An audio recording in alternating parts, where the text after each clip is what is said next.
Assalamualaikum warahmatullahi wabarakatuh. Perkenalkan, nama saya Muhammad Zilhad, Stambuk F551 Pada video kesempatan kali ini, saya akan menjelaskan tipe-tipe file, yakni file master, file laporan, file transaksi, file sejarah, file cadangan, dan juga aplikasi DBMS yakni Microsoft Access, MySQL, dan MariaDB.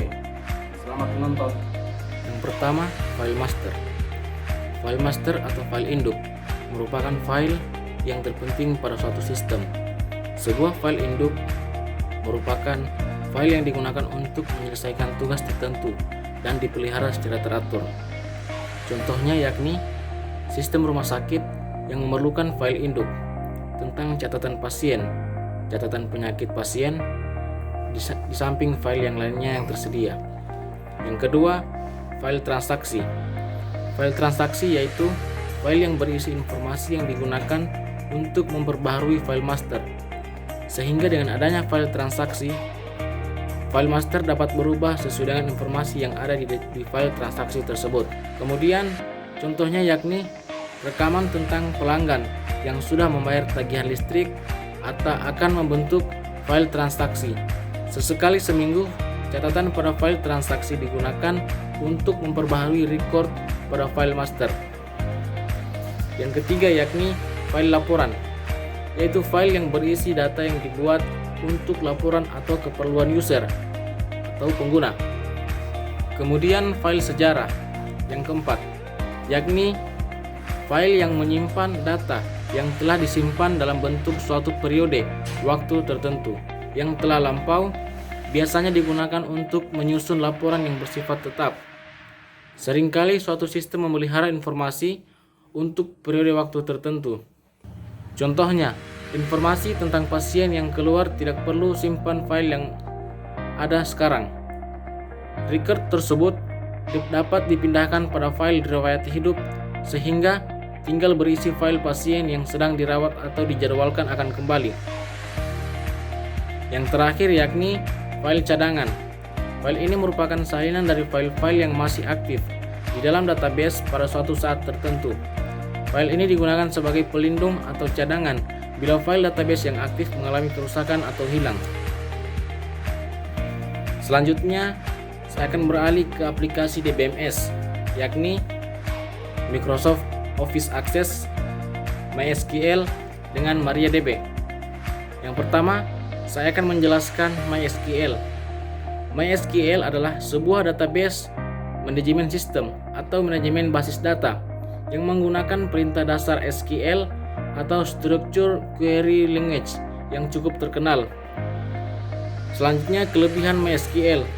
Yang pertama, mendukung integrasi dengan bahasa pemrograman lain. Yang kedua, tidak membutuhkan RAM yang besar. Yang ketiga, mendukung multi-user atau mendukung pengguna lebih dari satu. Kemudian, bersifat open source. Kemudian, struktur tabel yang fleksibel. Yang keenam, tipe data yang bervariasi. Yang ketujuh, keamanan yang terjamin.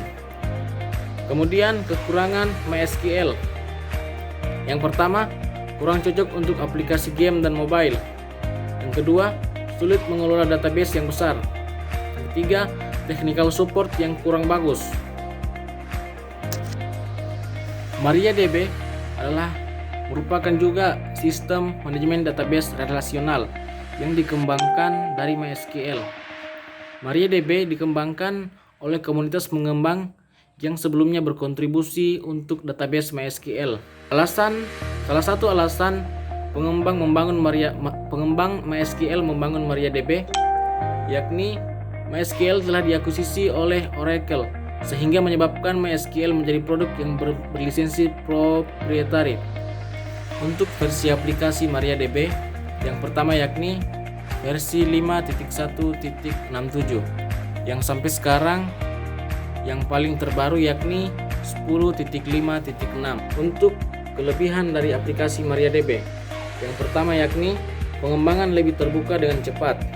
Yang kedua, lebih cepat dan transparan dalam rilis keamanan. Yang ketiga, lebih banyak fitur dan cepat dalam menambahkan fitur baru. Yang keempat, memiliki banyak jenis storage engine. Yang kelima, memiliki performa yang lebih baik. Selanjutnya, kekurangan MariaDB. Yang pertama, MariaDB merupakan aplikasi yang hanya disarankan untuk digunakan oleh perusahaan besar. Kemudian, yang kedua, MariaDB memiliki keterbatasan di dalam menyimpan data pada saat data yang disimpan tersebut sudah berada di ambang batas atau bahkan melebihi kapasitas yang mampu ditampung oleh server. Yang ketiga, ternyata bahasa Indonesia tidak termasuk dalam salah satu di antara 20 bahasa yang akan digunakan untuk menemukan pesan error.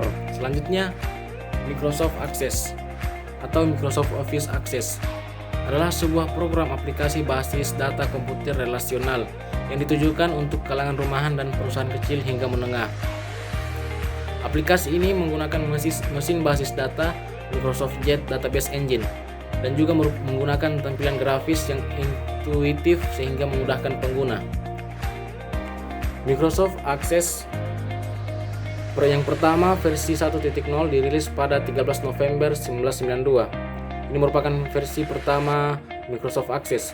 Kemudian pada Mei 1993 dikembangkan menjadi versi 1.1 yang kemudian versi-versinya itu menjadi selanjutnya 2.0, 7.0, 97, 2000, 2002, 2007. Versi Microsoft Office Access yang terakhir yakni versi Microsoft Access 2013. Ini merupakan versi yang terakhir ya teman-teman. Untuk kelebihan dari Microsoft Office Access ini sendiri yakni yang pertama mendukung QWERTY SQL. Yang kedua, file database keamanannya cukup terjamin. Yang ketiga, mudah dioperasikan bagi pemula. Jadi untuk yang masih pemula dalam database, maka dianjurkan untuk menggunakan Microsoft Office Access agar lebih mudah dioperasikan. Yang keempat yakni mudah mengatur tabel relasasi dan query SQL. Yang terakhir yang kelima yakni mampu menampung database dengan jumlah yang cukup besar. Di antara kelebihan-kelebihan yang saya sebutkan tadi, ternyata Microsoft Office Access memiliki beberapa kekurangan. Yang pertama, aplikasi ini tidak gratis atau tidak open source seperti MySQL.